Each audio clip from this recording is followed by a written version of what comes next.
Bonjour tout le monde. Vous êtes bien au jour 4 du défi Rajeunir cette semaine. Le jour 4 est le jour du repos. C'est le jour du sommeil. C'est le jour de notre vision, de notre rêve. Alors, je me présente, je m'appelle Catherine Langevin et c'est moi, votre hôtesse pour ce défi. Alors, aujourd'hui, j'ai une question fondamentale à vous poser. Lorsque vous regardez les étoiles, qu'est-ce que vous voyez? Qu'est-ce que vous percevez? Faites l'exercice. Si vous habitez en ville et que vous ne pouvez pas voir les étoiles, faites-le avec les nuages.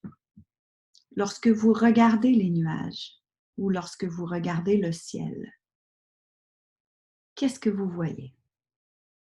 Puis, posez-vous la question, qu'est-ce que vous ne voyez pas? Et vous verrez que même si la liste de ce que vous voyez est très imaginative, très détaillée, ce que vous ne voyez pas, vous allez avoir le soupçon intrinsèque que ce que vous ne voyez pas est beaucoup plus grand. Et non seulement plus grand, mais ce que vous voyez est infiniment insignifiant. En ce moment, lorsque je suis en train de filmer, on est au Québec, en tout cas, en réclusion pour même la ville est fermée, en fait. Et donc, on n'a que ça à faire pour la majorité d'entre nous que de regarder les nuages, les étoiles et l'ensemble de ce qui nous habite, de ce qui est autour de nous, constamment présent, mais qu'on ne prend pas le temps de regarder, de vivre, de respirer.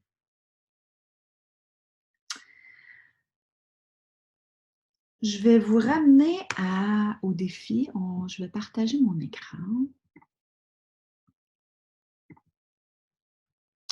Voilà. Alors, le défi 5 jours à jeunir cette semaine. Nous sommes à la journée 4. Les éléments, c'est éther et l'élément stellaire, donc stellaire pour étoile. Les fréquences, c'est l'absolu et l'unité. Le corps humain, on parle ici du corps spirituel, du corps qui est aspiré vers plus grand que soi. Puis, vous avez ensuite les actions à faire ou à pratiquer, qui sont la vision et le sommeil. Ça devrait être pas si mal. Si vous n'êtes pas trop stressé, vous devriez bien dormir. Alors,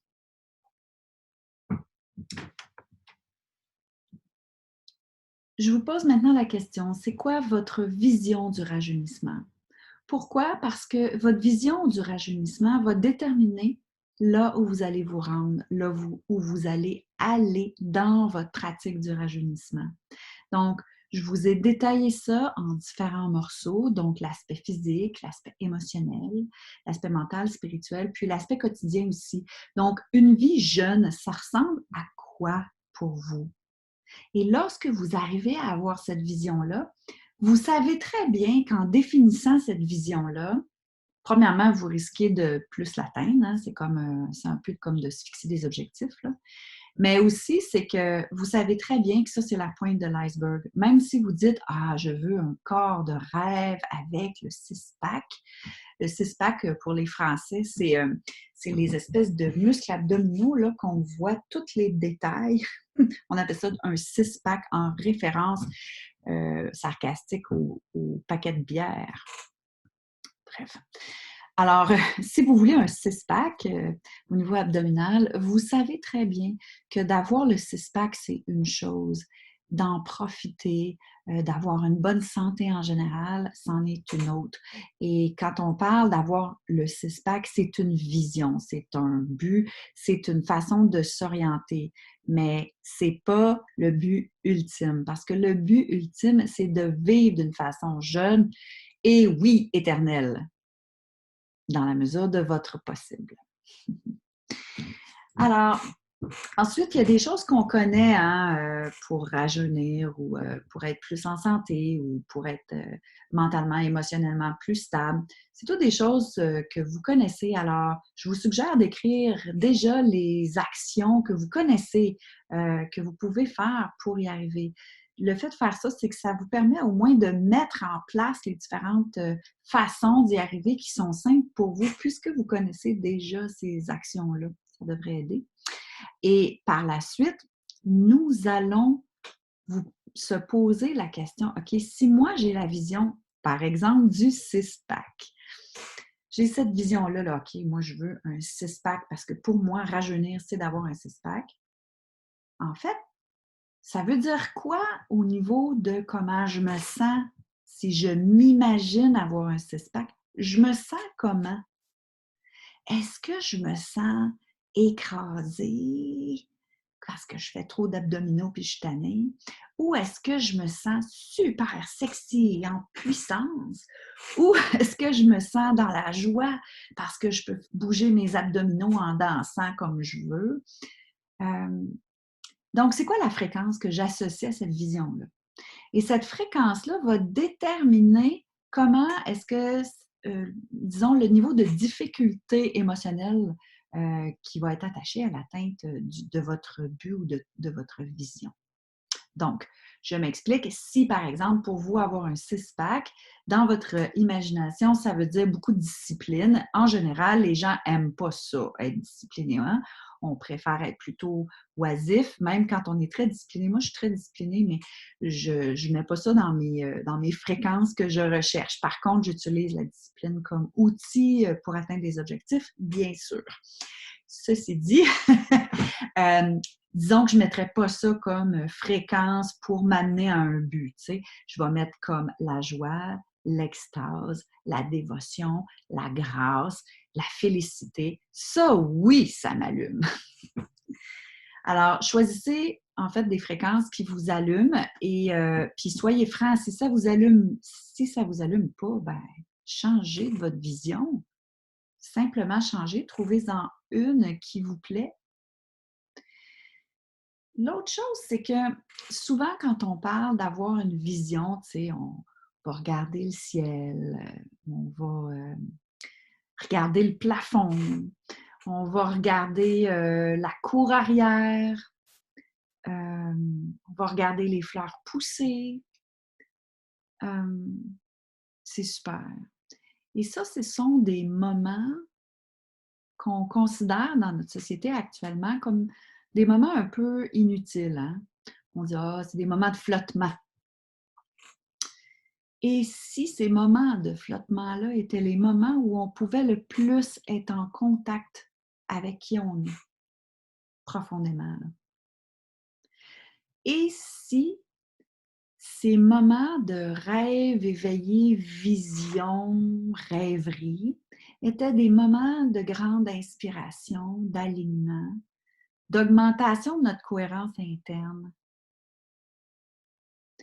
Je dis pas que c'est ça, parce qu'effectivement, des fois, on peut être vraiment oisif et perdre son temps, voire se saboter. Euh, dans le fond, ce que je vous demande, c'est de regarder pour vous ce que c'est. Mais ces moments de repos-là sont nécessaires. Sont nécessaires à notre équilibre psychique. Et aussi, ça va nous servir à réorienter un peu ce qu'on a envie de vivre. Donc, si vous êtes dans un moment de flottement ou de repos dans votre journée, et puis que vous vous rendez compte que vous n'arrivez pas à vous reposer parce que vous avez des pensées parasitaires ou des émotions qui vous submergent, eh bien, faites quelque chose. Ça, c'est pas le bonheur. C'est pas ça le rajeunissement. L'enfant, lui, dans les moments de flottement, c'est là où il vibre le plus. Les moments où il regarde sa mère ou son père faire la cuisine, où il met sa main dans les pots, il fait tout et rien. C'est là qu'il est vivant.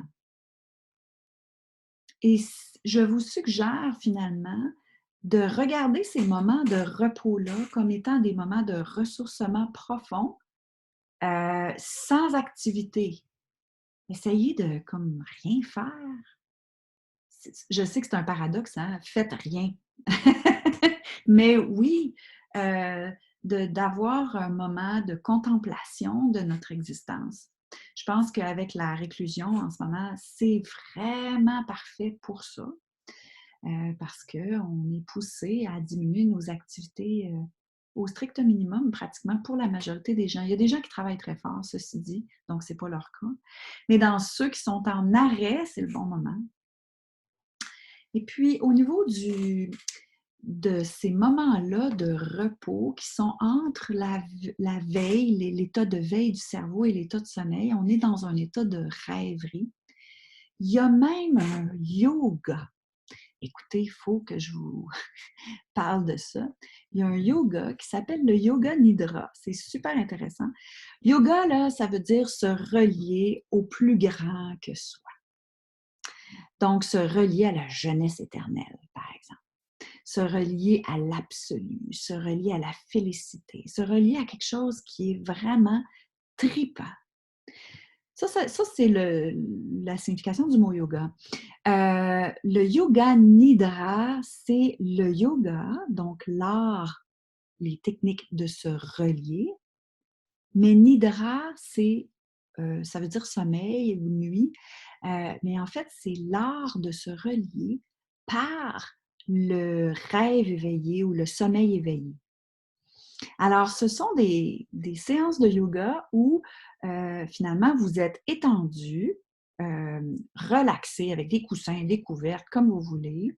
Et là, vous êtes guidé dans une espèce de méditation rêverie où le but, c'est de surtout ne pas dormir.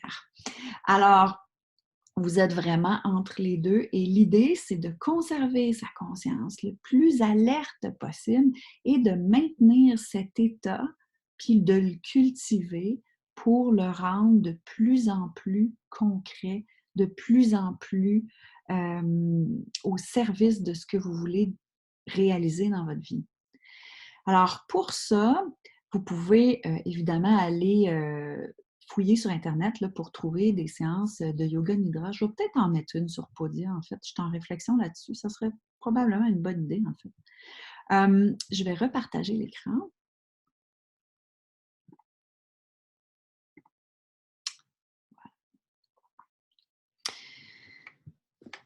Mais on a toujours besoin de vrai sommeil. Donc, le vrai sommeil, comme si l'autre était faux. En fait, l'autre est faux parce qu'on ne dort pas. Hein? On est dans un rêve éveillé, sommeil éveillé, conscience de rêve qui ne dort pas.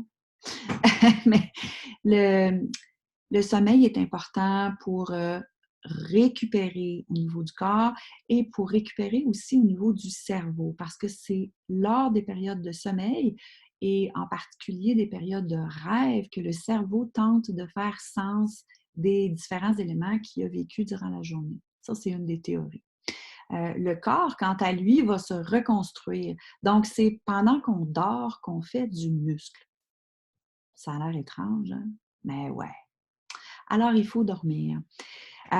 Pour bien dormir, ce n'est pas un secret pour personne, mais je vous le rappelle, assurez-vous d'avoir une routine de sommeil qui soit stable et agréable pour vous, qui vous amène une sensation de détente. Ça veut dire, ben, comme par exemple, pas de film de zombies avant de vous coucher, par exemple, ou des nouvelles, surtout ces temps-ci, des écrans, peut-être un peu de lecture, mais quelque chose de léger, un bain. En fait, c'est vraiment selon votre goût à vous.